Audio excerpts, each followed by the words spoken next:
Hi friends, welcome back to మాటే మంత్రం Telugu audio stories. అందరికీ నమస్కారం అండి.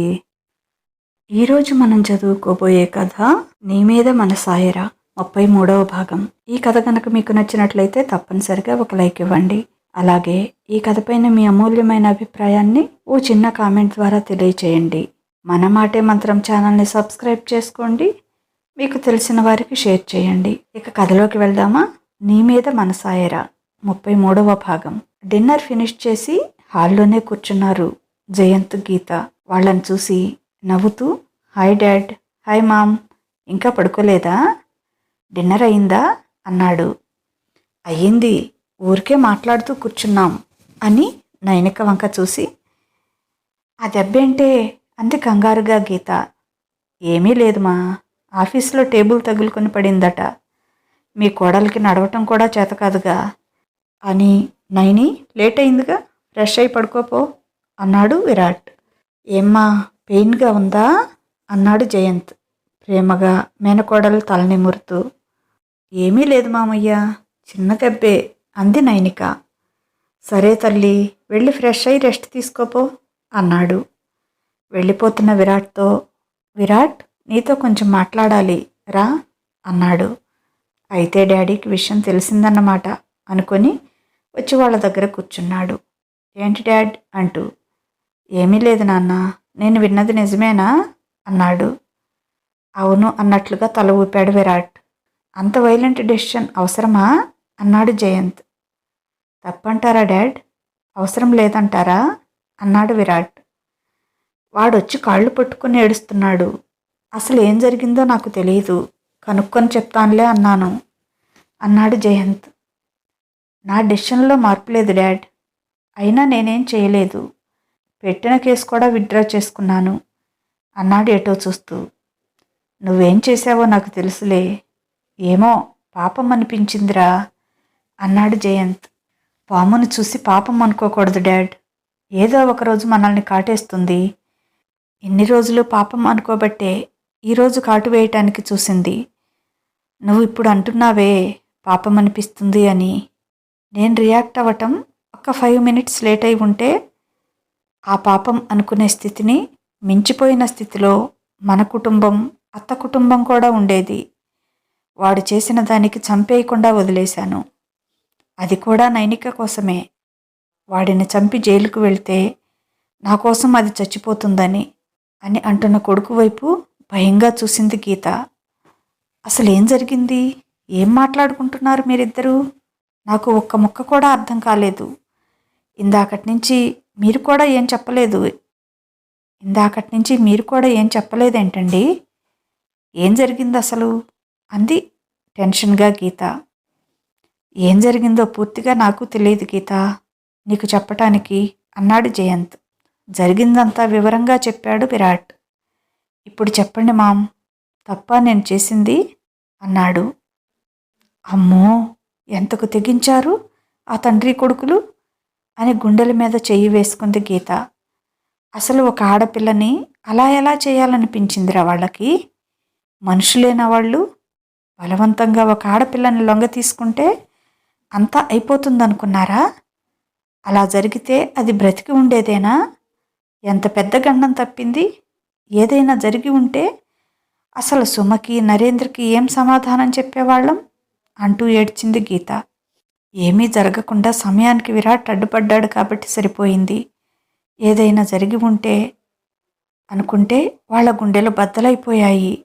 ఆలోచించటానికి కూడా మనసు రావటం లేదు గీతకి. నువ్వే కదా మామ్, బంధువులు గడిద గుడ్డు అని వాళ్ళని వెనకేసుకొస్తున్నావు. వాళ్ళ మనసుల్లో ఉన్న కుళ్ళు మన కుటుంబాన్ని ఎలాగైనా నాశనం చేయాలనే వాళ్ళు వేసే ప్లాన్లు. నీకు అన్నీ చెప్పం, అందుకే నువ్వు వాళ్ళని అలా సింపుల్గా తీసుకున్నావు. మేం కూడా వాళ్ళని లైట్ తీసుకున్నాం, అదే తప్పయింది అన్నాడు విరాట్. ఏమైంది కన్నా? జరిగింది వింటుంటే నా మైండ్ పోతుంది. అలా చేయటంలో వాళ్ళ ఉద్దేశం ఏంటి అంది. అప్పటికి కూడా అది డైజెస్ట్ చేసుకొని గీత, ఏముంది మామ్, ఏదో ఒకటి చేసి దాన్ని పెళ్లి చేసుకుంటే అత్త వాళ్ళ ఆస్తంతా వాళ్ళకి వస్తుంది. దాన్ని వాడు పెళ్లి చేసుకుంటే చేతకాని వాడిలా అది చూసి నేను పిచ్చివాడినైపోతాను, లేకపోతే చచ్చిపోతాను. నన్ను చూసి మీరు కుమిలిపోతారు. మన కుటుంబం సర్వనాశనం అవుతుంది. వాళ్ళకి కావలసిన గెలుపు అదే అన్నాడు విరాట్. అదేంటి కన్నా, బిజినెస్ పరంగా ఏదైనా రైవల్టీ ఉంటే బిజినెస్ పరంగా చూసుకోవాలి. ఇలా ఇలా కుటుంబాలను నాశనం చేయటం ఏంటి? ఆడపిల్ల జీవితాన్ని నాశనం చేయడం ఏంటి?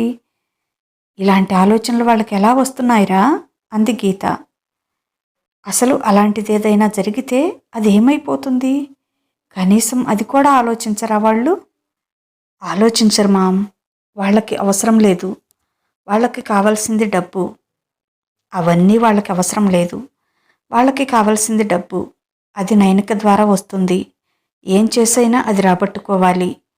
ఒక దెబ్బకి 2 పిట్టలు అన్నట్లుగా దానితో మన కుటుంబం కూడా నాశనం అయిపోతుంది. వాళ్ళకి కావాల్సింది అదే కదా. వాళ్ళు మనుషులైతే ఆడపిల్ల, ఆమె జీవితం, ఆమె ఇష్టం అలాంటివన్నీ ఆలోచిస్తారు. వాళ్ళు మృగాలు మామ్. నేను వాడికి వేసిన శిక్ష చాలా తక్కువ నా దృష్టిలో అన్నాడు విరాట్. ఏదో ఆలోచిస్తున్న జయంతితో, డాడ్, వాడు ఎదురుగా ఉంటే నేను మాత్రం వాడిని చంపేస్తాను.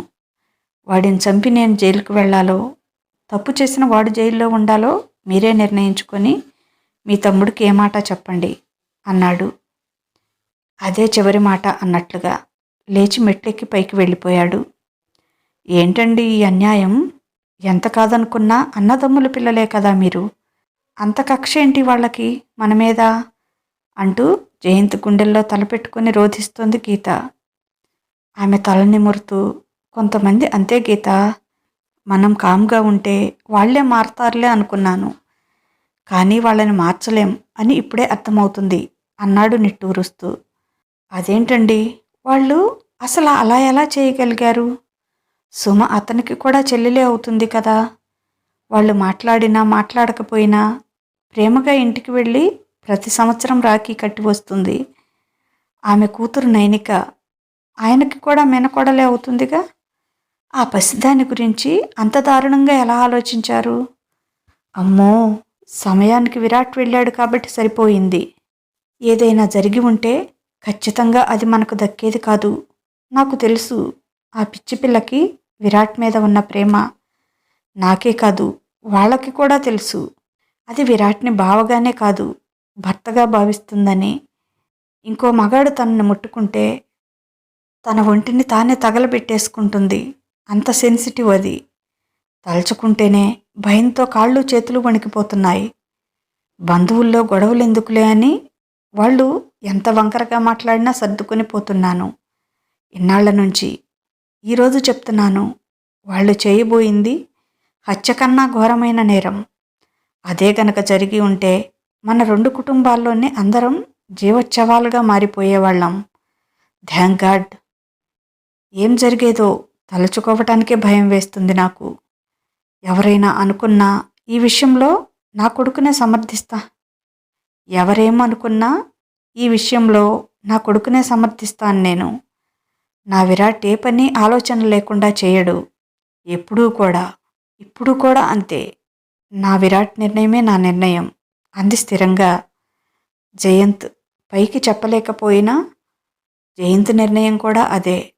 జరిపించాల్సిన తతంగమంతా చాటునవుడిని జరిపించి వాళ్ల ప్లాన్ ఫ్లాప్ అయ్యేటప్పటికీ నా కొడుకు చిన్నతనంతో తెలియక ఏదో చేశాడన్నయ్యా, క్షమించు, వాడిని విడిపించు అంటూ నా కాళ్ళు పట్టుకోవటానికి వచ్చాడు.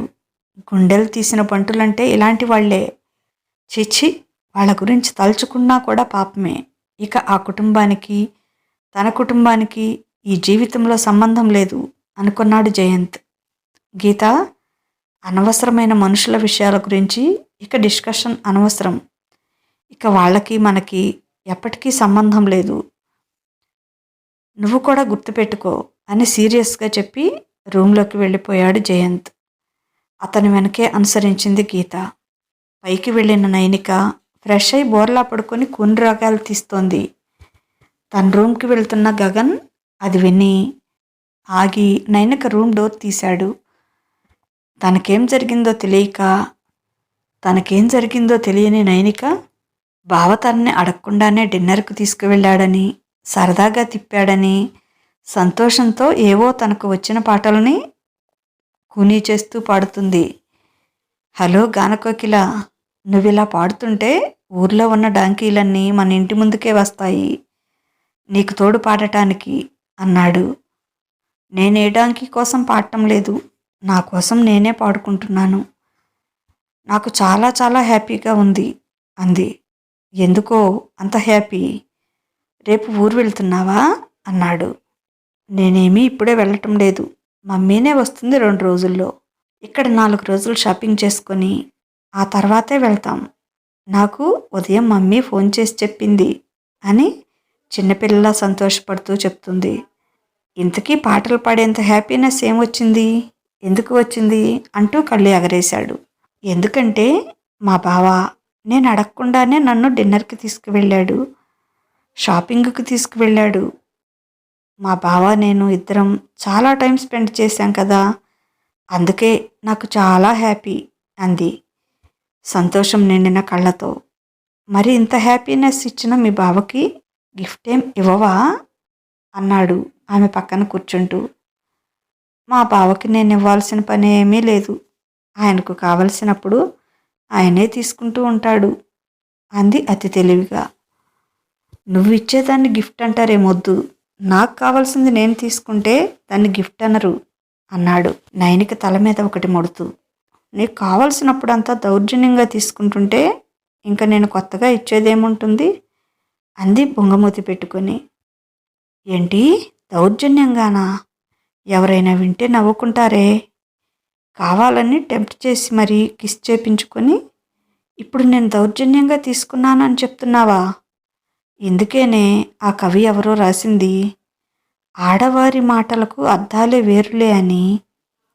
ఇంతకీ నాకు గిఫ్ట్ ఇస్తున్నావా లేదా అన్నాడు ఆమె మీదకు వంగుతూ. పో బావా, నాకు సిగ్గు, కావాలంటే నువ్వే తీసుకో అంది కళ్ళు దించుకొని సిగ్గుపడుతూ.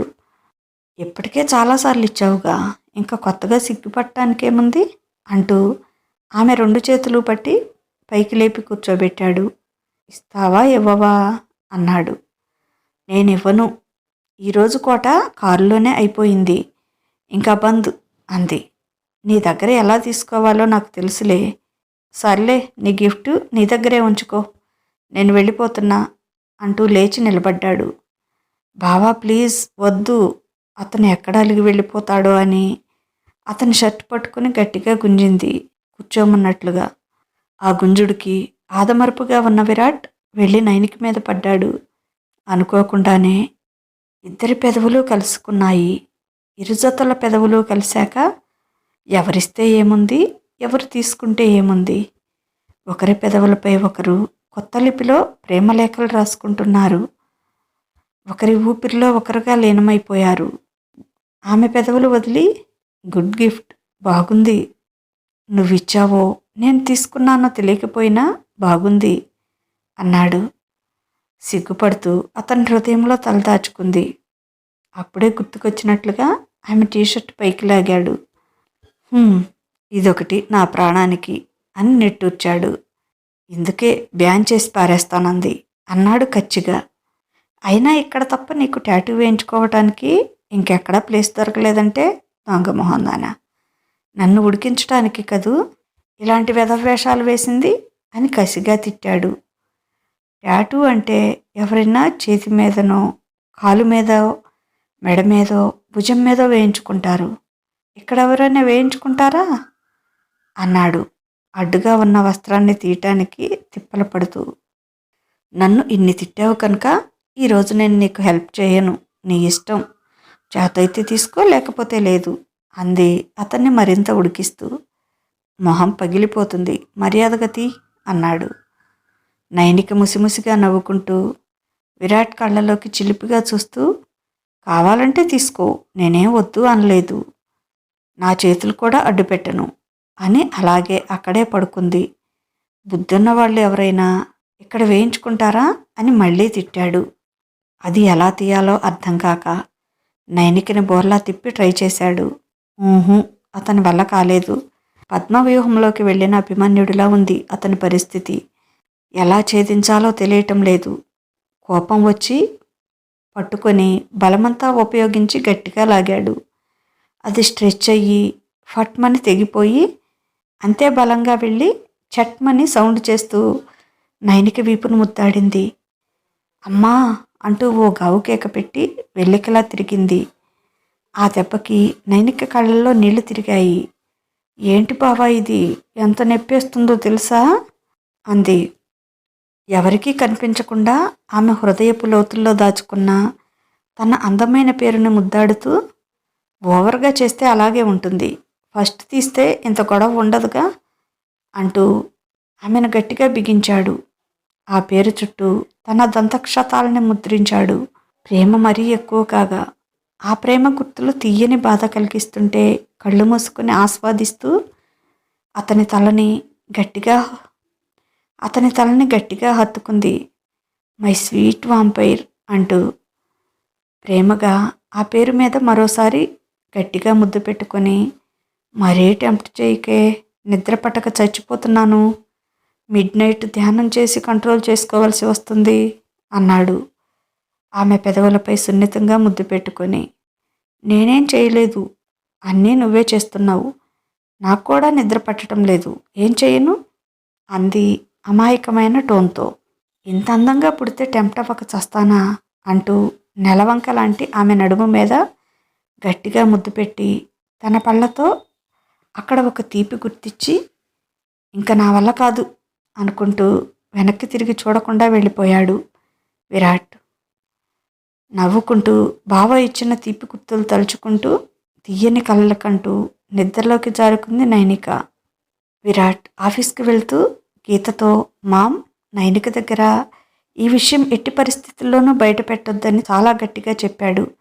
ప్రస్తుతానికి అత్తవాళ్ళకు కూడా చెప్పొద్దు, భయపడతారు, బాధపడతారు, మీరు తెలియనట్లుగా కామ్గా ఉండండి, మనం ఎలాగో బాధపడుతున్నాం, హ్యాపీగా ఉండాల్సిన టైంలో వాళ్ళని కూడా ఎందుకు బాధ పెట్టడం, ఏదైనా అవసరమైతే నేను చూసుకుంటాను, అది బాధపడకుండా నేనే చెప్పి కన్విన్స్ చేస్తాను, తనని అసలు ఇంట్లోంచి ఎక్కడికి వెళ్ళనివద్దు, ఒకవేళ షాపింగ్కి వెళ్ళినా ముఖ్యంగా మామ్ మీతోనే ఉంచుకో, కొన్ని రోజుల వరకు తెలియకపోతే ఆటోమేటిక్గా తెలిసిన వాళ్ళలో కూడా ఈ విషయం మర్చిపోతారు, మా మ్యారేజ్ అయ్యాక కొన్ని రోజులు దూరంగా హనీమూన్కి వెళ్ళిపోతాం, ఆ తర్వాత పెద్దగా ఎవరికీ గుర్తుంచుకునేంత అంత సీన్ లేదులే, ధరణికి మాత్రం ఈ విషయం అస్సలు తెలియకూడదు, అది తట్టుకోలేదు అని మరీ చెప్తుంటే, నాకు తెలుసులే కన్నా, నేను జాగ్రత్తగా చూసుకుంటాను, నువ్వు వెళ్ళు అంది.